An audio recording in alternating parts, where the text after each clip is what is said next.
Предностите за земјоделците ќе бидат доста големи кога станува збор за Европската унија. Најпрво, како што ви напоменав, за периодот 2021-2027 имаме тоест вкупниот буџет на Европската унија во делот на земјоделство и рурален развој 375 милиарди евра.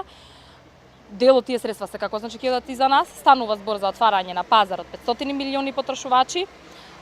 Се отвараат сите пазари, односно се тргаат царинските бариери и оние стандарди кои што во моментов ја отежнуваат трговијата.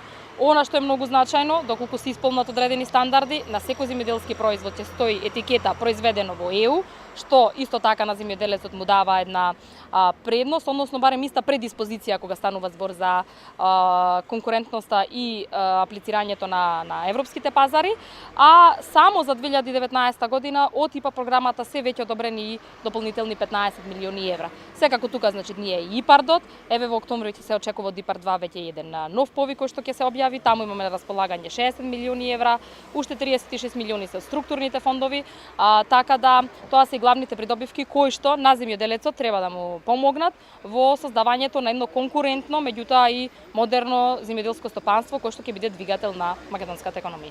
Да нема многу трчање во однос на документите, пошто многу голем број на земјоделци не поддава поради тоа што има голема траума како ќе било со документите, дали тие ќе ги изваеле точно. Значи многу е важно во текот на аплицирањето и во текот на процесот да има помош во секоја стапка, во сите чекори до конечно реализација на инвестицијата.